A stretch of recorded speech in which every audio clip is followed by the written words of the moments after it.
Well, Lynn, thank you so much for being here with me on the Entrepreneurial Success podcast.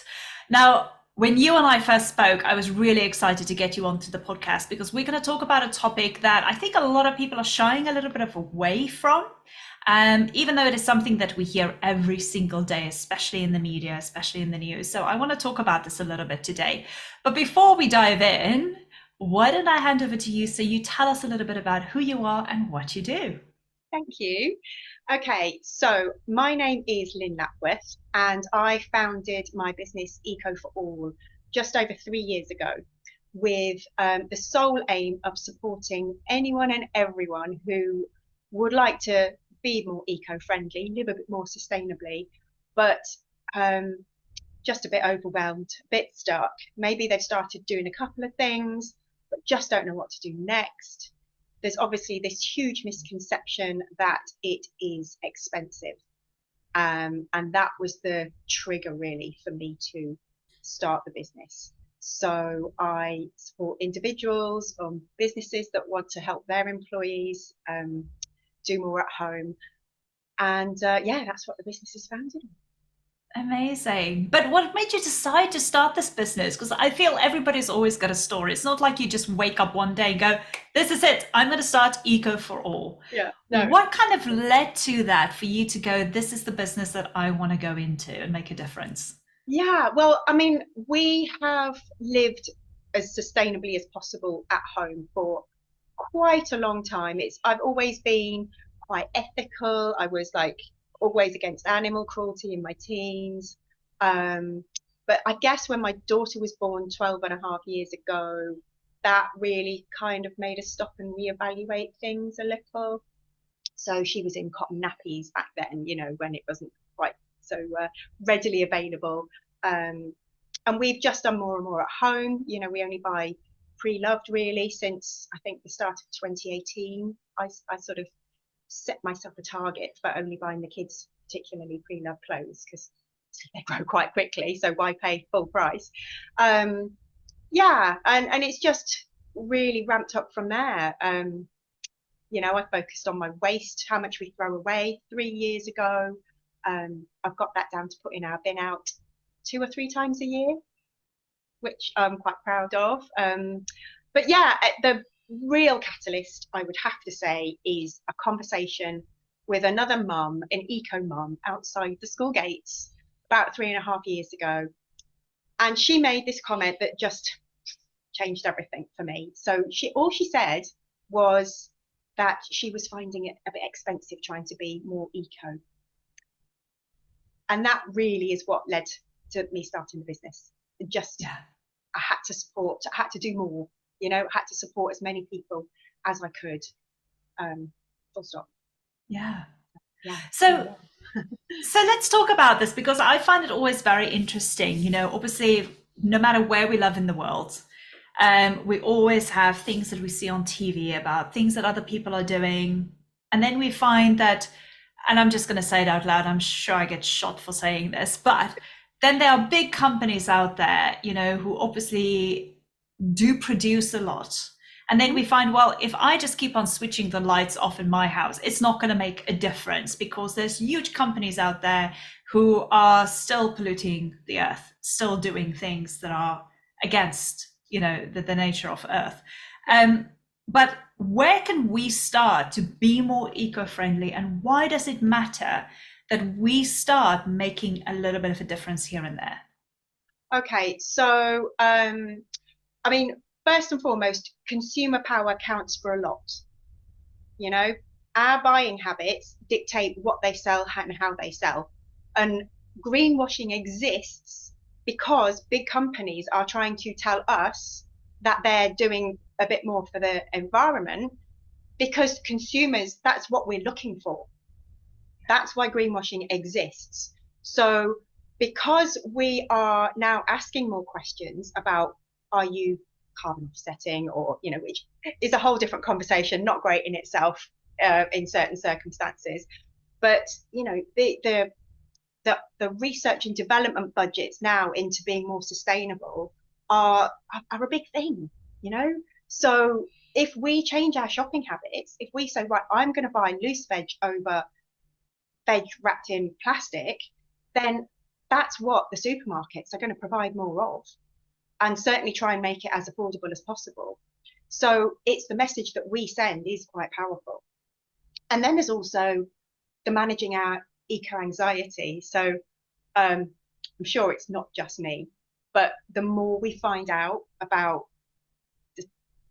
the state that we've got ourselves into, I'm not going to sit here and go down that rabbit hole with how bad it is, but feeling like you're doing something really helps to manage the eco anxiety.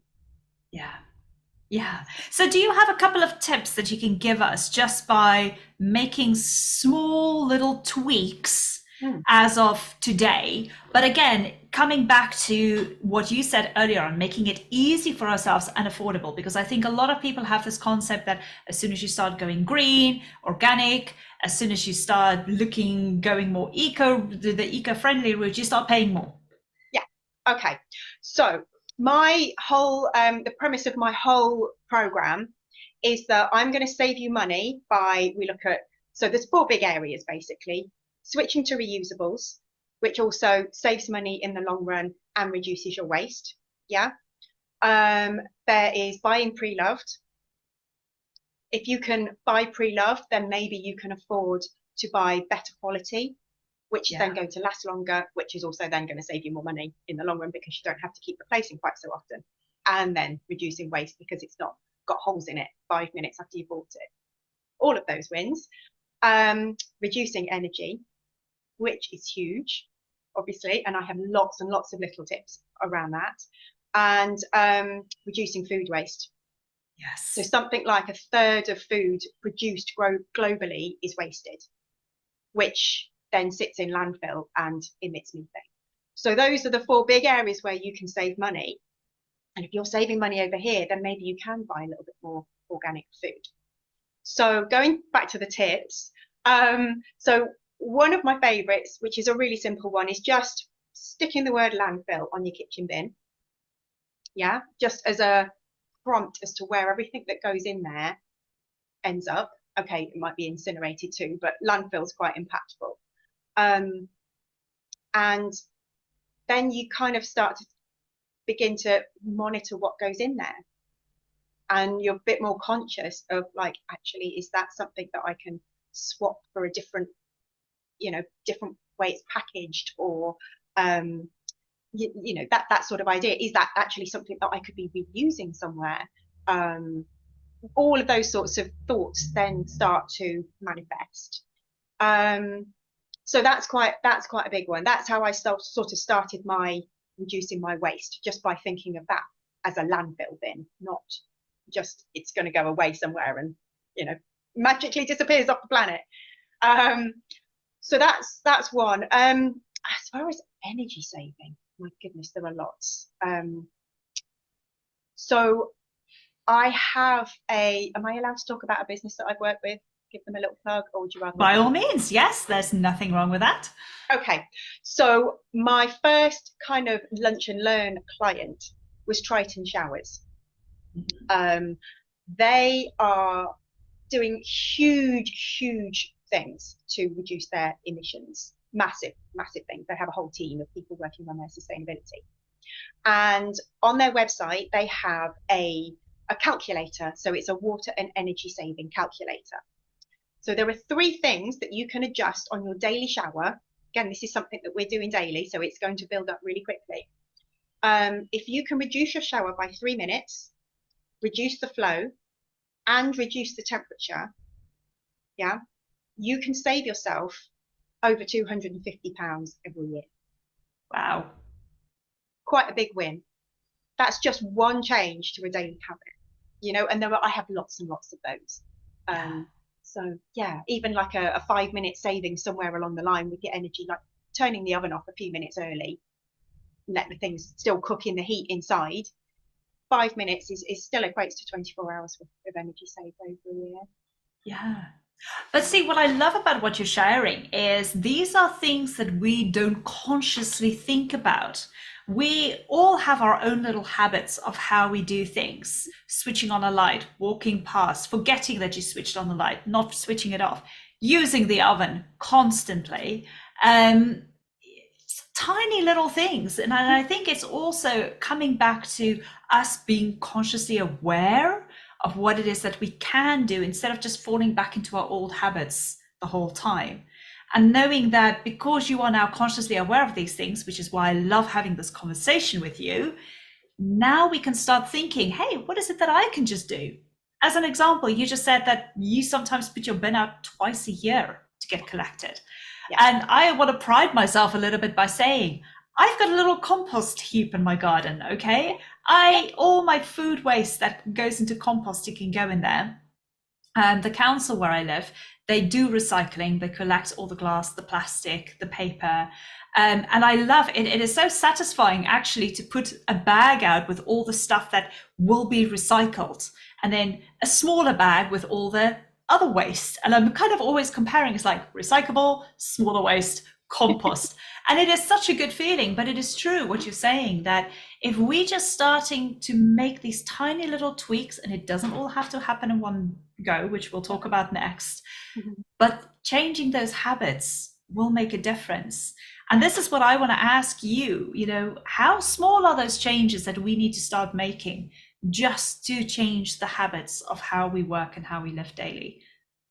Yeah, well, I mean, like I just touched on, the habit of turning your oven off a few minutes Yeah. early and leaving the food in there. That is something that is just, just a very, very small thing. When you're setting the timer, on the oven, perhaps just set it for 5 minutes less or 2 minutes less, depending on the length of time it needs to cook in the first place. But putting the lid on your pan when you're boiling water makes it boil quick. Honestly, my husband talked to me about that all the time. I had to learn the hard way. I know. And then it's just again, you could turn that power off a couple of minutes early. The veg will still keep cooking because the water's still boiling hot. So 5 minutes saved here, 5 minutes saved there. Like I say, that equates to 24 hours, 48 hours worth of energy saved per year. And then when you're doing that, and like you say, it feels good. You're Yeah. looking for more. You're looking for more. It's like Yeah. a not an addiction, but you get a feel good hit, the dopamine hit. It's Yeah. like I'm saving energy here. I'm saving myself money, and I'm doing something for the planet. You know, Yes. so you just start to keep dialing into it all and look for more. I know, and that's exactly what I meant, because that's how I feel, by just doing the tiny little things, it makes me feel like I want to do more, which is why I'm excited to have this conversation with you. I can't stop saying it. But again, it comes back down to what we don't know. And if, we live in a time and an age where we are inundated with so much, we can consume so much. We've got on your phone, you can just go and place a quick order online and it gets delivered to you the next day, which makes it easier for us to buy and to consume constantly. I want to ask you, apart from just the couple of tips that you shared, but is there a couple of other tips that, apart from us as using energy or looking at what it is that we can do for the environment, but just to stop consumption? Gosh, well, I mean, that picture of the landfill is quite powerful Yeah. that I mentioned. Um, I mean, there's some of the mindset things are, can you, instead of just doing that instant order, just think about whether it's something you need, because every single thing in our homes, every item has taken resource from the planet. It's taken energy to create. It will end up somewhere, whether it's been burnt or in landfill. Every single thing, you know? So when you really start to kind of think, wow, okay, where's it come from? What's it taken? Where's it being transported from? Then what happens to it at the end? You know, those are quite big mindset shifts. Yeah. So, that's a really kind of big place to start. So then can you wait a week before you order this thing that you desperately need? Can you wait a month? Can you wait 3 months? And then actually, maybe I didn't really need it in the first place. You know, if it's Yes. a consumables, then that might be different. Food, drink, obviously we do need, but if it's stuff, perhaps we don't. And perhaps actually having less stuff gives us more headspace and gives us better quality of life. Yeah. So Yeah. keep the declutterers happy with that one. I know, indeed. But I also think, we have kind of just going back into habit, we've kind of gotten ourselves into this environment where we like to consume, we like to buy things Mhm. constantly because it gives us that little kick of dopamine. It Yes. gives us a little thing like, oh my gosh, I just bought myself this thing. I'm waiting for it to be delivered. But then you will find, and I'm going to say it straightforward here, you're going to find that you get that thing delivered to you. You open up the package, you go like, yay, I've got it. Dopamine gone. Moving on. Yeah. Now you're going to move on. You're possibly going to use that thing once or twice, but you're going to feel like, I need another kick. I need Mhm. another hint of dopamine. So you're going to go back again and see if there's something else that you can buy. And then you buy it in the same process. And this is unfortunately where we train ourselves with that habitual sensation of, I'm going to buy something, is really looking forward to it, get a kick of dopamine, and then it's gone again. And I think this is how we train ourselves to become more consumers in a way for things that we don't even need or use This is anymore. it. But then who enjoys having to have a big clear out? Yes, it's cathartic afterwards, but the whole process of like, oh my God, am I going to just going to chuck it in the bin? Do I sell it? Can I gift it? Do I, pop it on Vinted or eBay? How long do I wait? It's just like, oh my God, the process. So, maybe save yourself that trouble by reducing in the first place. Yeah, this Yes. reduce is better than the recycle because we can't recycle ourselves out of this mess. Yeah. It's just not practical or economical even. So yeah, the reducing is much better the route, and your bank balance will thank you for it. Indeed, Yeah. indeed. But I still think it's true what you're saying. It comes back to us at the end of the day, how we are consciously aware, making those decisions. If we want to buy something, keep it in your cart for a couple of weeks, maybe even a month or two, and see how you still feel about it. And you will find that maybe you didn't even really need it. And funny enough, that's a process I started doing as well that I learned from somebody. If I really get excited about something, put it in the cart, leave it there, after a couple of days or a week or whatever, come back and go, actually, I don't really need it. That No. kind of adrenaline rush, like I've got to have it, it's Yeah. gone. It's the same with Vinted. I mean, I love Vinted. This is where I source most of our clothes as a family. So I would say probably a good 90% of our clothes as a family are pre-loved. Yeah. And I do use Vinted for our needs. But you can go through the act of favoriting things on there, and yeah, oh, I really like that, I really like that. And then come back to it a week later going, yeah, no, I think I just got a bit carried away and favorite them again. So you're still getting that Yeah. sort of little buzz, but you're being a bit more practical and a bit, Yeah. we call it slow living, the slow fashion idea, the slow living. Let's just reduce the craziness a bit. I Yeah. think so. Yeah. No, it makes a lot of sense. Talk to us a little bit about Ramp Up Your Sustainability Program. Oh, I would love to. So this is months worth of passion and knowledge, collating everything that I have learned over the last 15 years of making all these changes at home. So as a busy mom of two kids, I know what is practical. So the ramp up your sustainability stands for realistic, affordable, manageable, and practical tips. Mm. So there's no me sitting here going, right, you need to go vegan tomorrow, you need to stop flying, you need to cycle everywhere, because people will just put their fingers in their ears and run away because that's just not achievable. It just feels too big. So like I say, if I sit here and go, can you put the lid on your pan, then yeah, I can do that, so it's based on lots and lots of that sort of thing. So Yes. we have a monthly session where we'll look at a particular topic. So one month it may be cleaning and laundry, the next month it will be reducing food waste, energy saving, there's recycling, clothes shopping is obviously a big one. Lots and lots of different topics. So there's 10 sessions in total, 9 theme sessions plus a final review. And in that final review, I have a toolkit that I present, which is a consolidation of everything, plus a few extra bits that they haven't learned over those few months. And then just some prompts to going forward and keeping going, keeping the maintenance going, and a certificate I give as well. And then in between those sessions, I offer WhatsApp support. So that, yes, there's the accountability. Yes, I pop up once a week going, are you stuck on anything? How are you finding things since the last session? But I also encourage my clients to use me as their personal eco shopper. Yes. Because there is literally a better option for everything. And whether that means a recycled, upcycled, reconditioned, vegan, organic version of whatever it is you need, or maybe it's just bought from a small local business, maybe it's something that you can invest in and it's been built to last or be repaired.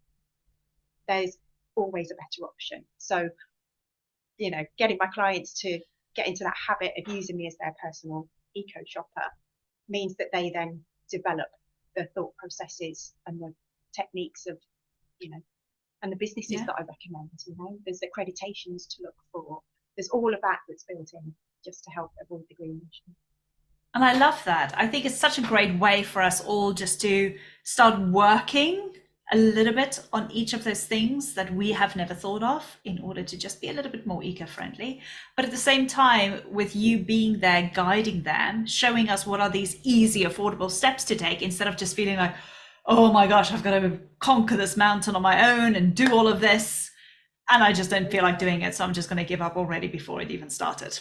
But I think with what it is that you're offering with your program, it just makes it easier for us to consume, there's that word again, to consume the information, but actually to take the action and to become consciously aware of those things that we can do instead of just looking at that mountain.